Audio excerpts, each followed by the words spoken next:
जय माता दी। आज हम बात करने वाले हैं शनि देव के बारे में। जैसा कि आपने थंबनेल देखा है और 30 साल के बाद शनि देव जो हैं कुंभ राशि में आने वाले हैं। तो आज की वीडियो कुछ राशियों के लिए डेडिकेटेड है, तो आप वीडियो को अंत तक देखिए क्योंकि इस वीडियो में बहुत कुछ आपको पता लगने वाला है। आपको आइडिया हो जाएगा कि शनि देव का जो गोचर होने वाला है कुंभ राशि में, शनि देव जो कुंभ राशि में आपकी कुंडली में जाएंगे। कुंभ राशि का मतलब है एक्वेरियस, जहाँ पे 11 नंबर लिखा हुआ है। आपने अपने मून चार्ट को देख लेना है और जिन राशियों के बारे में बता रहा हूँ उन राशियों को यहाँ पे ध्यान देने की आवश्यकता है। यहाँ पे नोट कर लीजिए आप वो डेट 28 और 29 अप्रैल 2022 के दरमियान शनि ग्रह जो है अपनी खुद की राशि मकर से निकलकर, जो अभी मकर में है, यह ग्रह खुद की स्वराशि में पहुंच जाएंगे, मूल त्रिकोण राशि में पहुंच जाएंगे जो कि है 11 और मूल त्रिकोण राशि में है, अपने ही घर में आएंगे। क्योंकि मकर से ज़्यादा ये प्रेफरेंस जो है, जो शुभ फल, क्योंकि ये कुंभ आपको पता है घड़ा है और इसमें ये अपना शुभ फल देते हैं। तो देखिए इस माह में अप्रैल के महीने में 30 साल बाद कुंभ राशि में शनिदेव का आना, और ये नोट कर लीजिए ये वापस आएंगे, वक्री होंगे 12 जुलाई को। तो 12 जुलाई 2022 को ये वापस मकर में आएंगे। जो ये 3 महीने होने वाले हैं, 28 अप्रैल और इसमें मई आ गया, जून आ गया, जुलाई, ये 3 महीने का अंतर है। और इन 3 महीनों में कुछ राशियों को ध्यान रखने की आवश्यकता है। यहाँ पे मैं 6 राशियाँ कवर करने वाला हूँ। तो वो कौन सी 6 राशियाँ, एक एक कर देखिए। सबसे पहले जो मैं यहाँ पे बात करूँगा वो बात करूँगा यहाँ पे 4 नंबर की।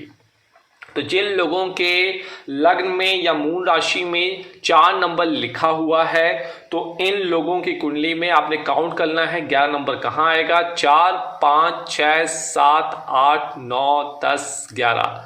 तो 11 नंबर जो आएगा आपकी कुंडली में अष्टम भाव में आएगा। तो शनिदेव आपकी राशि के 7वें भाव से कुछ टाइम के लिए अष्टम भाव में जाएंगे।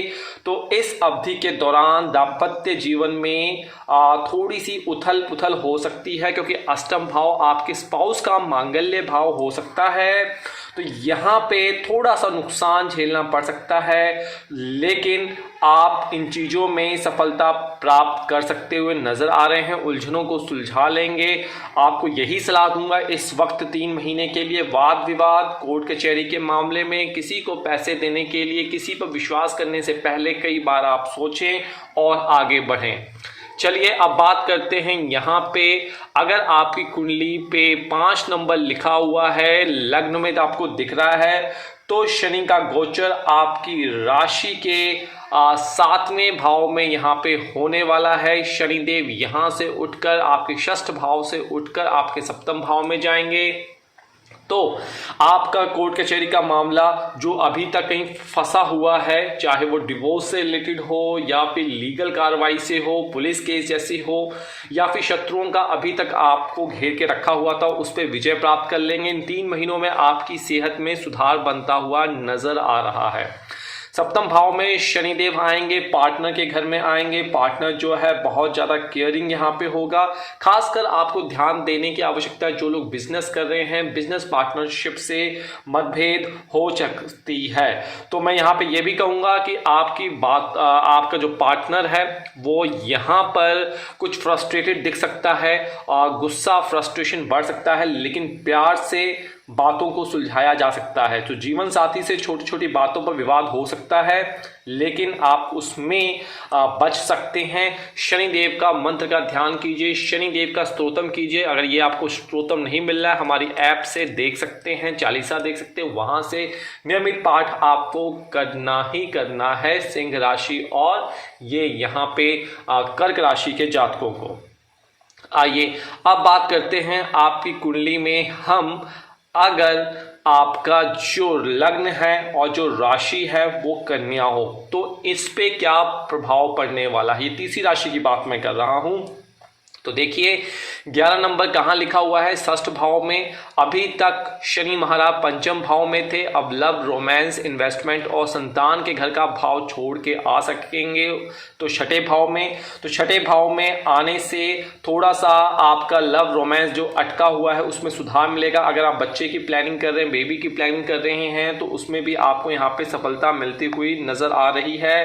कंसीविंग यहाँ पे हो सकती है। साथ ही साथ अगर आप यहाँ पे मैं ये भी कहूँगा कि छठा भाव जो है कुंडली का, क्योंकि अगर देखा जाए सही लफ्ज़ों में तो ये एक विपरीत राजयोग भी बनता है, तो कोर्ट कचहरी के मामले से बच के रहें। सलाह तो मैं यही आपको दूंगा। उलझ सकते हैं उन चीज़ों में, लेकिन उससे आप अपनी चीज़ों को सुधार सकेंगे। साथ ही साथ अगर आप प्रतियोगी परीक्षा की तैयारी कर रहे हैं, जैसे यूपीएससी की तैयारी कर रहे हैं, कंपटीशन की तैयारी कर रहे हैं, शनिदेव का यहाँ पे आना शुभ फल देता है, तो आपको सफलता मिलने की सफलता पूर्णतः संभावना है। तो अपनी मेहनत को, अपनी एकाग्रता को यहाँ पे बढ़ाइए। और साथ ही साथ यहाँ पे ये भी कहूँगा, क्योंकि शनिदेव जो हैं छठे भाव में जा रहे हैं, तो सुख और शांति में थोड़ी सी कमी आएगी। खर्चे आपके बढ़ सकते हैं, क्योंकि कुंडली के तीनों भाव शनिदेव की वजह से एक्टिवेशन में आएंगे। कौन कौन सा? छठा भाव, तीसरी दृष्टि से आठवां भाव और सातवीं दृष्टि से 12वां भाव। तो ये तीनों भाव एक्टिवेशन में आ रहे हैं। पिता के स्वास्थ्य का आपको ध्यान रखना है। अगर आप पीएचडी, मास्टर जैसी थीसिस कुछ करना चाहते हैं, कीजिए, आगे बढ़िए, आप उसमें कर सकते हैं। विदेश यात्रा के बारे में सोच रहे हैं तो उसमें भी आपको सफलता मिलेगी। फाइल लगाने की सोच रहे हैं तो फाइल आप यहां पे लगाइए। आइए अब बात करते हैं हम 8 नंबर की। 8 नंबर जो है वो वृश्चिक है, जिसे हम स्कॉर्पियो कहते हैं। तो देखिए शनि महाराज जो है आपकी कुंडली में आने वाले हैं चौथे भाव में, और चौथे भाव में जब आते हैं तो ढैया का इफेक्ट यहाँ पे देखने मिल सकता है।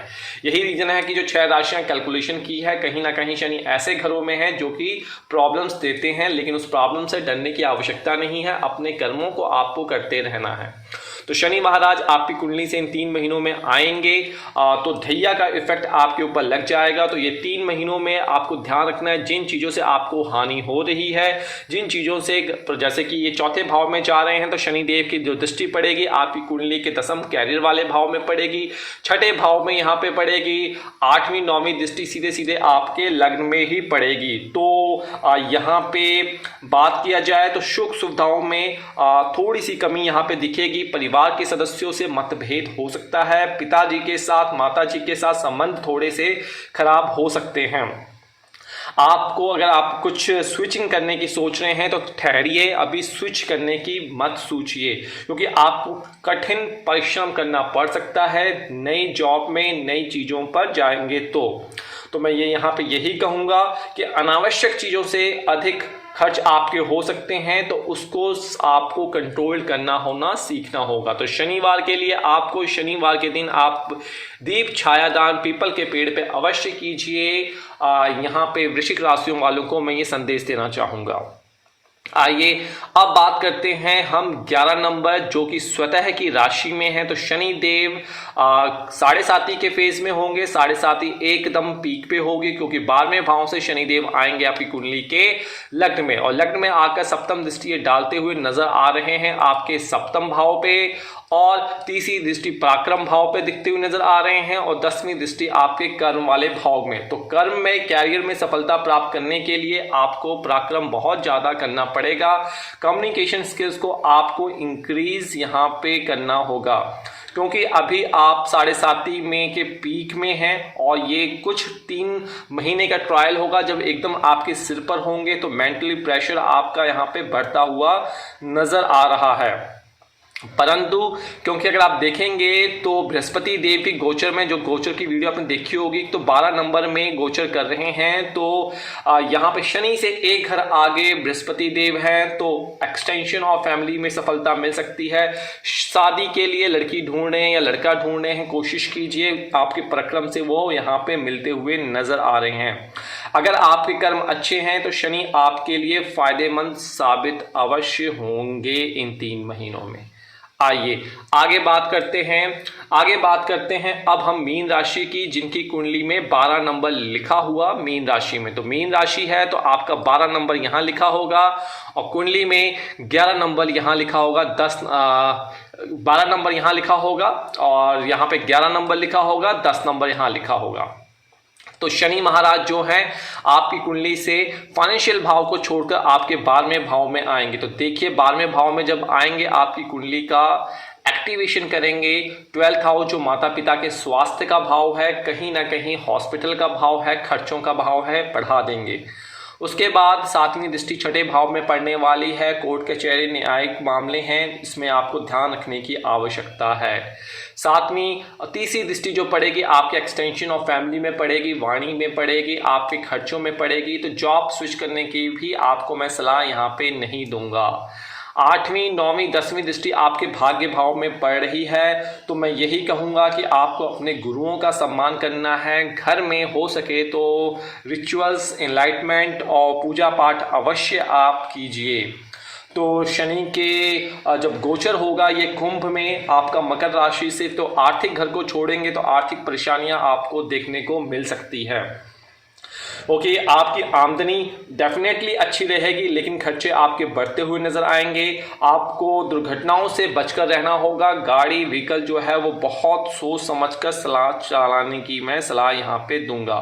तो अल्टीमेटली ये जो 6 राशियां मैंने यहाँ पे कवर की हैं, उन्हीं घरों को यहाँ पे देखा गया है जिन घरों में 6, 8, 12 वाला भाव एक्टिवेशन में आ रहा है और आपकी कुंडली में 4th भाव, 8म भाव आ रहा है, क्योंकि यहाँ पे ढैया का इफेक्ट देखने को मिलता है। तो शनि की उपाय के लिए मैं आपको एक रामबाण उपाय दे रहा हूं कि आपको ओम शनि शनिचराय नमः या फिर ओम ख्राम ख्रीम ख्रोम सह का जाप आपको करना है 7 बार हर शनिवार को शाम के वक्त। अगर आप शनि मंदिर में नहीं जा पाते हैं तो सरसों का दिया आप अपने घर में जलाइए, लेकिन उस दिए को बाद में पश्चिम डायरेक्शन में, वेस्ट डायरेक्शन में घर के बाहर रख दीजिए। ऐसा क्यों कह रहा हूं? क्योंकि जब आप ऑयल जलाएंगे, मस्टर्ड जलाएंगे, सरसों जलाएंगे तो उससे धुआं होता है, सफोकेशन होती है। तो आप तो कहेंगे फिर हमें कि भाई उपाय बताया, लेकिन उससे तो हम बीमार हो गए। तो उपाय हमें वो करना है जिसका परिणाम हमें पॉजिटिव मिले। तो आशा करता हूं ये चीजें आपको समझ में आ गई होंगी। सिंपल सी वीडियो थी और सिंपल से तथ्य थे। उन्हीं 6 राशियों को कवर किया गया है जिन पर प्रभाव नेगेटिव होगा। शेष राशियों के लिए पॉजिटिव प्रभाव है, डरने की आवश्यकता नहीं है। शनिदेव आपका भला करने वाले हैं। तो आज बस इतना ही यहाँ पे समापन चाहूंगा।